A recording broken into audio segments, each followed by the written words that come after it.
Dodoko?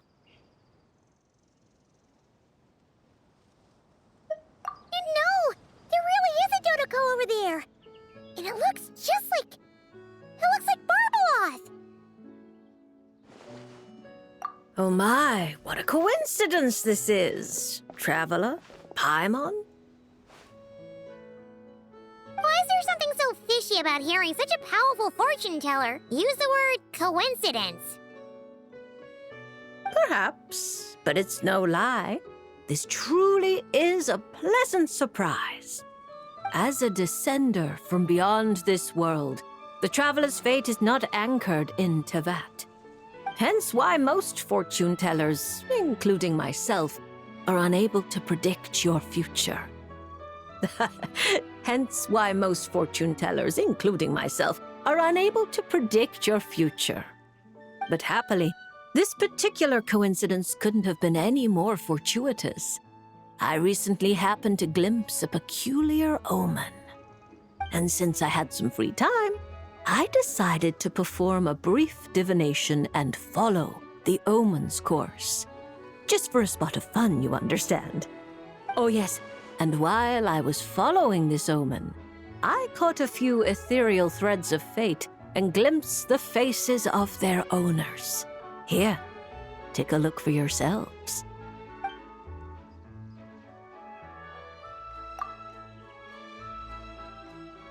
See? Didn't I tell you? Someone with so many friends was bound to recognize them all.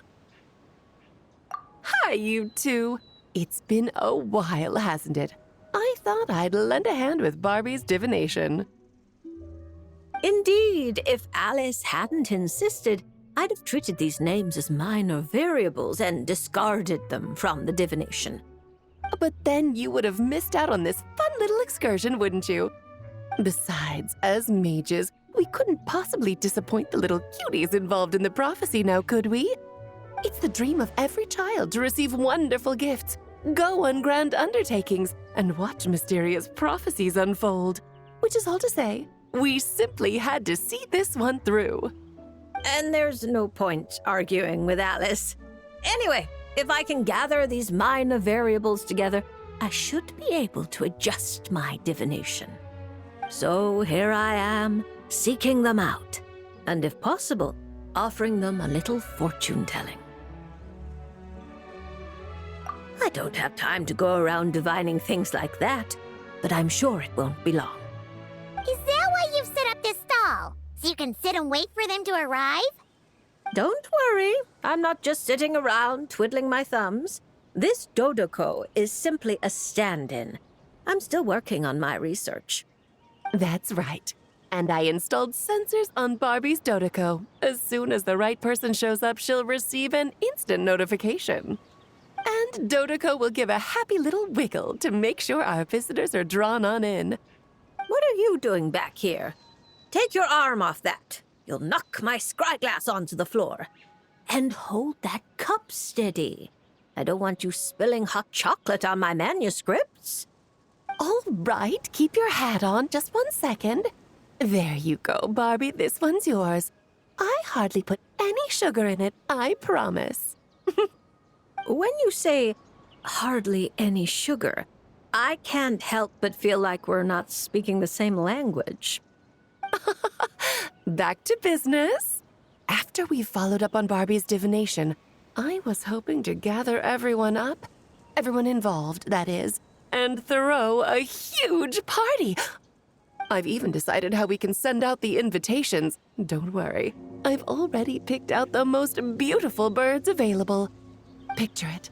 In the dead of night, a huge, pure white bird flies through your window with a mysterious letter in its beak. Then you open it, and a whole new world appears before your eyes. Unfortunately, as I told Alice, doing that would only serve to disrupt the path of fate. Besides, dealing with such small prophecies is a real pain, so it's off the cards. Oh, fate is such a spoilsport. Nevertheless, we can still have a party. When the time is right, I'll invite everyone myself. And as I do hate waiting for parties, Traveler, Paimon, can I leave the job of bringing your friends here to this stall to you? Then we'd be the ones disrupting the path of fate, right? Seeing as the people in the prophecy already have ties to the traveler, in theory, their fates are already intertwined. If the traveler steps in to invite them and hurry things along, it shouldn't have too large an effect on the divination. Reliable as always. For the sake of the party, it's in your hands. I promise to save you the best seats, closest to the cake. Barbie, why are you tearing that paper apart? What are you doing? I'm using it to plug my ears. Between you and Nicole, if my head isn't hurting, then my ears are. Ugh, I miss Octavia.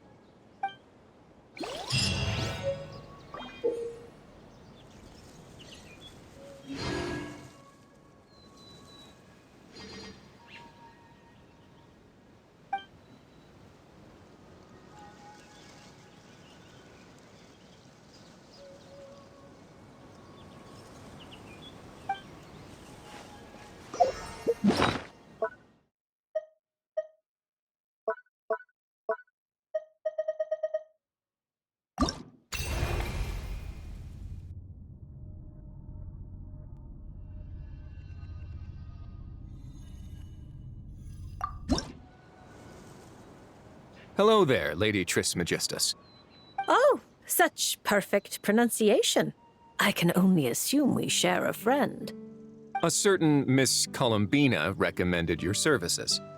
A very unpredictable lady, that Miss Columbina. I'm sure your encounter must have been full of surprises. It sure was. Unpredictable is the perfect word. Pleased to make your acquaintance. The name's Risley. Le Duc Soulot, in the flesh. It's a pleasure to meet you. I wouldn't have thought such a great mage as yourself would have heard of me. I'm honored. Or perhaps you saw my arrival in the stars, Lady Trismegistus. Since we're already acquainted, let's dispense with the formalities. You can call me Barbeloth. Then please, call me Risley. This isn't official business, so there's no need for titles. I'm just a regular citizen of Fontaine enjoying some time off the clock. I came across some freshly baked conch madeleines on my way here. I hear mages enjoy a good tea party. Please, take one. Oh my, this is a very popular dessert at our parties. I've been here for quite some time now and read the fortunes of a fair few people, but this is the first time anyone's come bearing gifts. Thank you, Mr. Risley. I'll make sure to share it with Alice and the others. Is that my ears I feel tingling? Barbie, you simply have to save some for me. Don't let Nicole scarf the lot down before I get there. It's not like she hasn't done it before. Yes. I'll make sure she leaves some for you. Honestly, you could have timed this better. Here I am, hoping to maintain the Hexenzirkel's dignity in front of our new friend. It's quite all right. Where's the harm? Powerful people don't have to be serious all the time. Everyone's entitled to a little personality. Exactly. As a matter of fact, optimism and cheerfulness are core entry requirements of the Hexenzirkel. This is the first I've heard of it. It's a new rule I just came up with. The Hexenzirkel is supposed to bring joy to the world. It's only natural that we are cheerful and optimistic. Speaking only for myself, I support everyone enjoying life however they please. Provided no laws are broken, of course. That's a provision you might struggle to get Alice to stick to. Oh my. Well, this is a concern. You two do realize I'm still here, right? Besides, I'm not going to do anything criminal in front of the administrator of the Fortress of Meripede. And even if I was, I imagine your rooms are more spacious than the Knights of Favonius' solitary confinement room. Isn't that right, Mr. Risley? As though a mere solitary confinement room could hold a legendary mage such as yourself. I'm sure Lady Alice has willingly accepted her punishment, no doubt due to her humility and unimpeachable trustworthiness. Exactly. You couldn't be more right. Please stop, Mr. Risley. You really shouldn't encourage her. Once she's in a good mood, there's no telling what Alice might do. That's right! The Traveler's the honorary knight of the Knights of Favonius, you know. No talking bad about the solitary confinement room behind his back. Does that mean it's up to the honorary knight to chase down escaped mages? That would make for a wonderful show. Please be sure to invite me. You just love watching the drama unfold. Still, Paimon didn't expect you to come here by yourself, Risley. That saves us a trip underwater to fetch you. Speaking of which, it's about time we got down to business. Mr. Risley, whether out of respect for Miss Columbina or as thanks for your confectionery, please draw a lunar arcanum. Perhaps a gift from fate lies hidden within. Does that count as a prophecy? You could say that. Then no Fontanian would fail to take it seriously.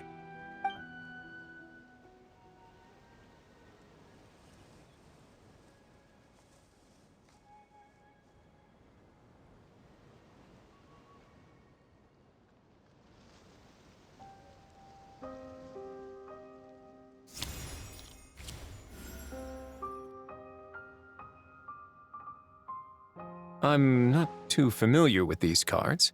This one appears to be... The upright emperor. You seem lost for words. Is this card bad?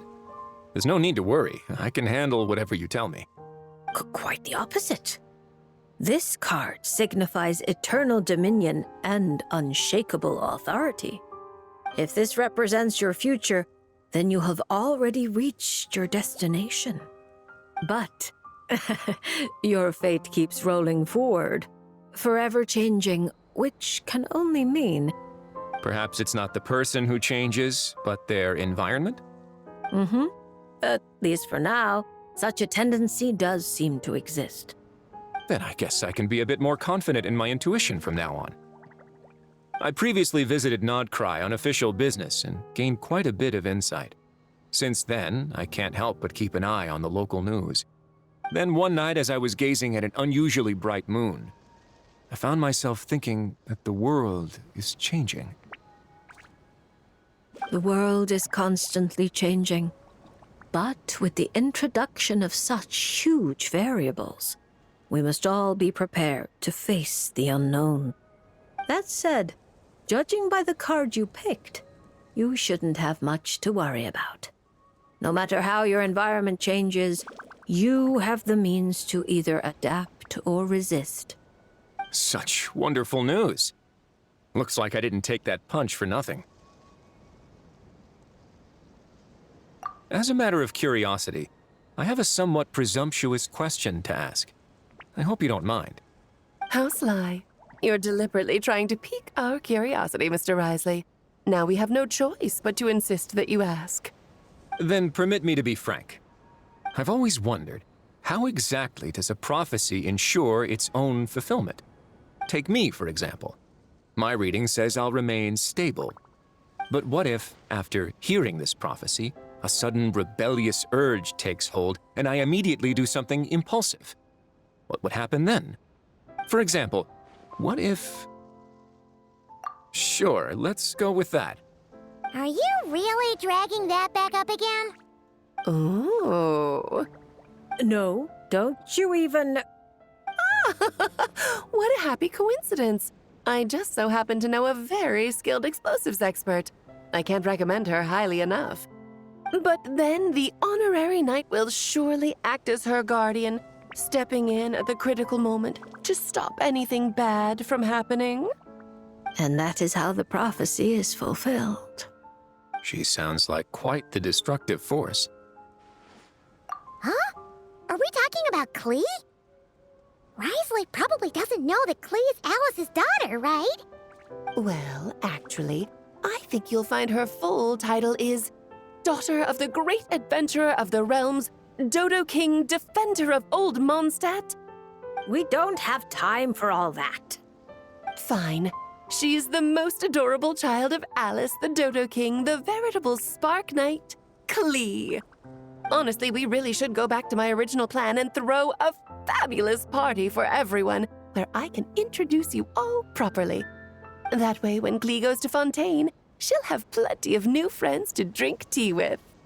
That sounds like a wonderful plan. I'm looking forward to it already. After all, it's not like I can turn down a good pot of tea.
Get a little chilly.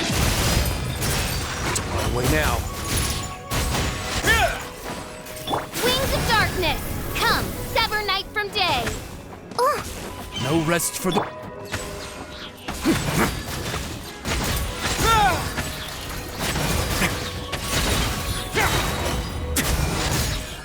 Have a safe trip. Midnight Phantasmagoria.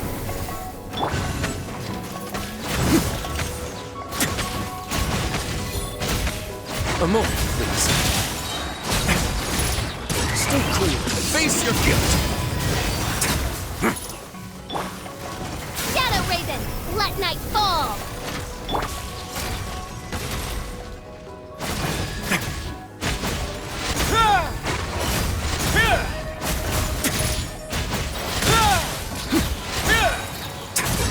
Get a little chilly.